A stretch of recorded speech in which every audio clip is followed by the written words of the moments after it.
Amahoro meza. Iki ni igisomwa c'icenda muri 39 co muri ca gitabo citwa jewe nahisemwo gukurikira Yesu KRISTO. Muriko muratwumviriza mpemu yera abane namwe.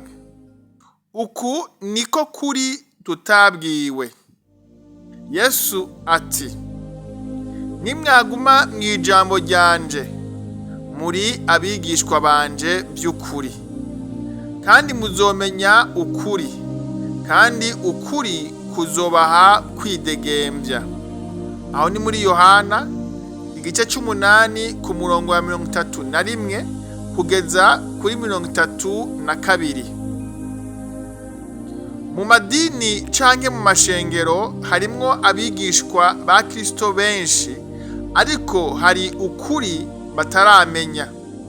Igihe kirageze kugira bakangurwe no kumenya ukuri, hama babone kwidegembya.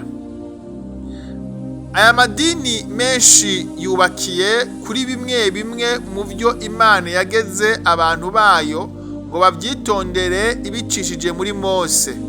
Mwibuke ko abantu benshi b'ico gihe vyabananiye kwitondera. Benshi bagiye barapfa kubwo kutumvira Imana. Kubera urukundo Imana ikunda abantu, yari yarahiye ko itazokongera kwica abantu nk'uko byari byagenze mu gihe ca Nowa. Yaciye ishiraho umugambi wo gucungura abantu ibicishije ku mwana wayo w'ikinege, kugira abamwizera bose ntibazopfe rubi. Imana ica imuha amajambo yo kutubwira kugira tuze tuyumvire. Yesu yabwiye Imana ati: kuko amajambo wampaye nayabahaye, nabo bakayakira, bakamenya by'ukuri ko naturutse kuri wewe, bakizera ko ari wewe wantumye. Aho ni muri Yohana igice ca 17 ku murongo w'8. Ayo majambo Yesu yatugeze niko kuri abigishwa ba Yesu KRISTO bari mu madini canke mu mashengero atandukanye bagiye kumenya ko ariyo yonyene yo gukora no kumvira. Bamenye ko ariyo Yesu azoshingirako mu kubacira urubanza, kuko Yesu yavuze ati: ariko uwungaya ntiyemere amajambo yanje, ari n'ikizomutsindisha. Ijambo navuze niryo rizomutsindisha ku munsi w'umuhero. Aho ni muri Yohana igice ca 12 ku murongo wa 48. Bamenye ko ariyo aduha ububasha bwose, uko Yesu yavuze ati: nimwaguma muri jewe, amajambo yanje akaguma muri mwebwe, musabe ico mugomba cose kizobabera kuno.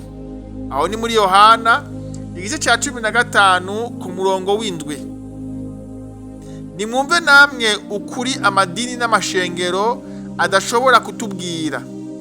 Imana ibababarire.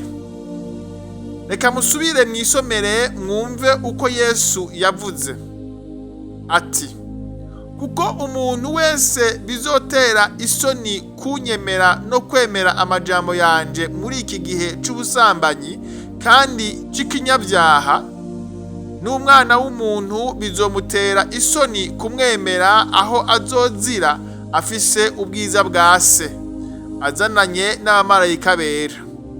Aho ni muri Mariko igice c'8 ku murongo wa 38. Yesu yarongeye ati: umuntu wese aza aho ndi akumva amajambo yanje akayakora, ndabereka uko asa.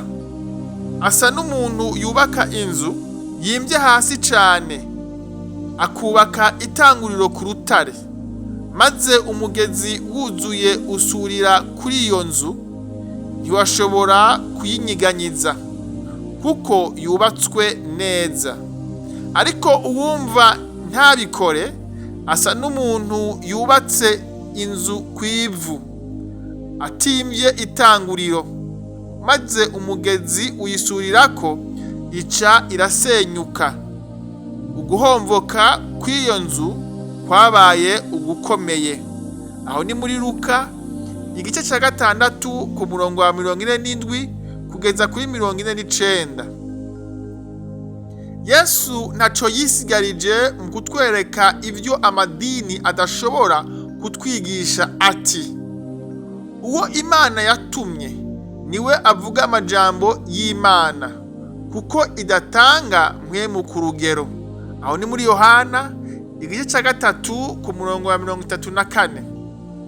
Arongera ati: impwemu nizo zitera ubugingo, umubiri ntaco umaze. Amajambo ndababwiye ni impwemu n'ubugingo.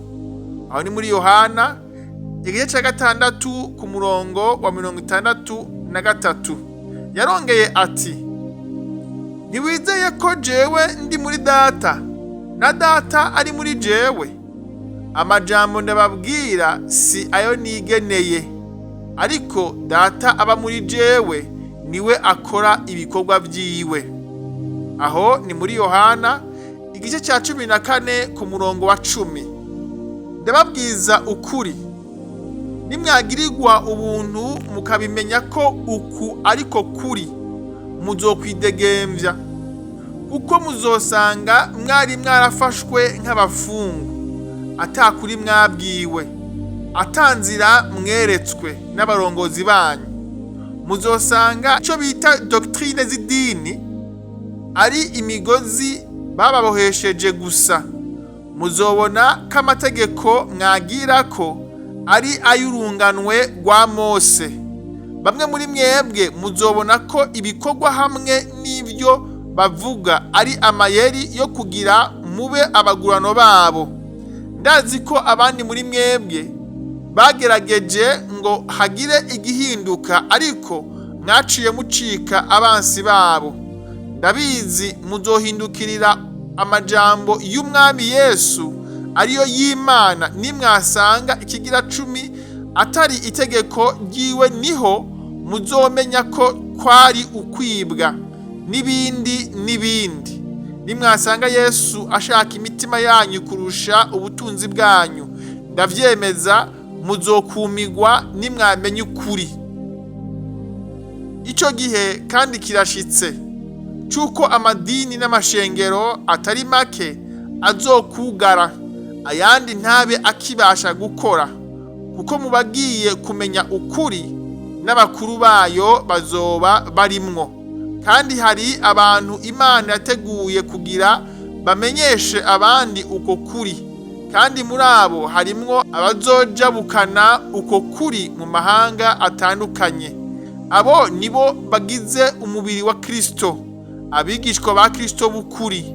Nibo Kristo ariko yubaka ko ishengero ryiwe muri iki gihe c'iherezo. Yesu yaravuze ati: ijuru n'isi bizovaho, ariko amajambo yanje ntaco azoba. Aho ni muri Matayo igice cya 24 ku murongo wa 35. Murakoze, kandi mpwemu yera abigishe ibirenze ibyo nanditse. Hamwe woba wifuza ico gitabo cose mu bwoko bwa PDF canke mu majwi, mwotwandikira kuri WhatsApp yacu akamenyetso ko guteranya 257 71 39 41 76. Umwami Yesu abahe amahoro n'umunezero aho muherereye hose. Amen.